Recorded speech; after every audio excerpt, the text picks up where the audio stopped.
12 unggulan. Di sini saya akan menjelaskan dan juga memaparkan tentang pembuatan atau eksperimen pembuatan sabun. Percobaan ini digunakan untuk memenuhi nilai ujian praktik mata pelajaran kimia kelas 12 MA Nur El Ghazi.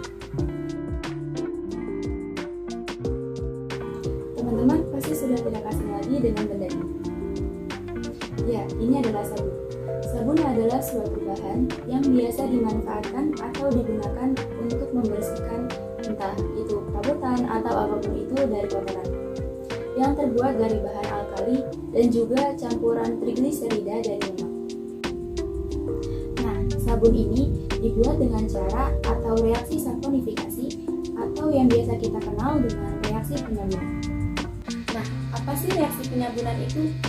Jadi, reaksi penyabunan itu adalah reaksi hidrolisis lemak dengan basa keluar, entah itu KOH, NaOH, dan berbagai bahasa keluar. Intinya, yang akan menghasilkan gliserol dan garam asam lemak yang biasa kita kenal dan familiar dengan nama sabun. Di sini, sabun dibedakan menjadi dua, yaitu sabun keras dan sabun lunak. Sebenarnya, apa sih yang membedakan dari kedua sabun itu? Pertama, tentunya dari teksturnya dan karakteristiknya. Nah, sabun keras tentunya memiliki tekstur yang keras, dan sabun lunak itu biasanya berbentuk cair. Kemudian, yang kedua dari campurannya. Sabun keras itu campurannya dari NaOH atau natrium hidroksida, dan sedangkan sabun lunak itu dari KOH atau kalium hidroksida.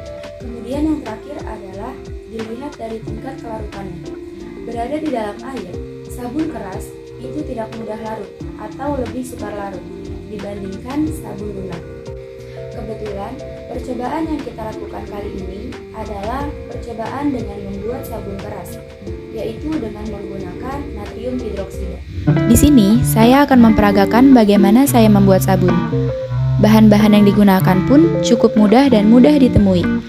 Ada soda api atau NaOH, 1 gelas plastik kecil dan 1 sumpit kayu, 2 cetakan sabun, minyak goreng atau bisa menggunakan minyak jelantah.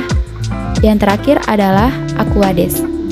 Teman-teman jangan lupa menambahkan pelindung tangan ketika melakukan percobaan, karena dalam percobaan ini ada bahan kimia yang berbahaya.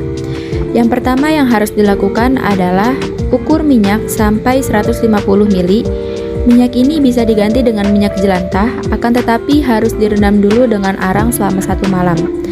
Kemudian, ambil Aquades sebanyak 100 ml, lalu masukkan ke dalam gelas plastik. Kemudian, ambil soda api atau NaOH sebanyak 2,5 sendok makan atau setara dengan 39 gram NaOH ke dalam Aquades.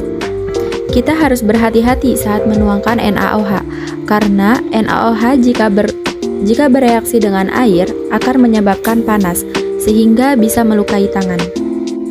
Kemudian, dengan menggunakan sumpit kayu, aduk NaOH yang sudah dimasukkan ke dalam Aquades sampai larut. Jika sudah larut, kemudian masukkan minyak ke dalam NaOH tersebut. Jika semua bahan sudah menjadi satu, kemudian campurkan larutan tersebut sampai homogen.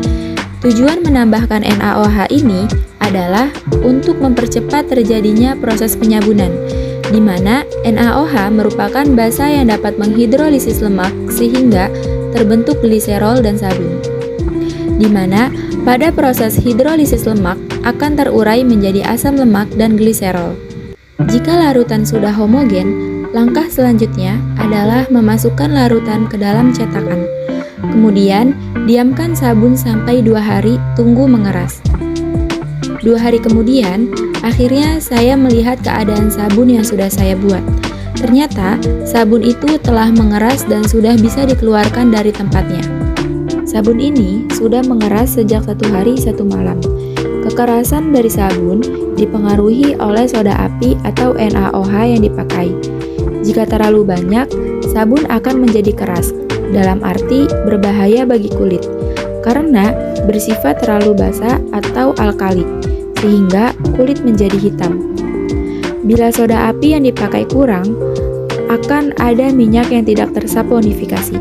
Artinya, Sabunnya mengandung minyak sehingga busa yang dihasilkan tidak ada.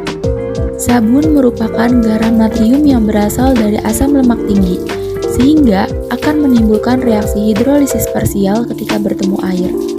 Sabun mampu menghasilkan busa. Larutan sabun yang diaduk harus berbusa atau berbuih, tetapi tidak ada reaksi jika dimasukkan pada air sada. Buih yang dihasilkan akan muncul jika garam di air mengendap. Fungsi utama dari sabun adalah membersihkan kotoran dan bakteri yang menempel. Sifat pembersih tidak akan terpisahkan dari senyawa kimia ini. Sifat pembersih dari sabun merupakan hasil proses kimia koloid. Kemampuannya untuk mengemulsi kotoran berminyak sehingga dapat dibuang dengan pembilasan ini disebabkan oleh dua sifat sabun. Yang pertama adalah rantai hidrokarbon. Sebuah molekul sabun yang tertarik pada air ditolak oleh ujung anion molekul-molekul sabun yang menyembul dari tetesan minyak lain. Karena tolak-menolak antara tetes-tetes sabun minyak, maka minyak itu tidak dapat saling bergabung, tetapi tetap tersuspensi. Sabun merupakan garam yang terbentuk dari asam lemak dan alkali.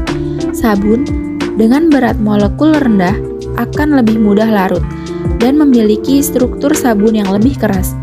Sabun memiliki kelarutan yang tinggi dalam air, tetapi sabun tidak larut menjadi partikel yang lebih kecil, melainkan larut dalam bentuk anion.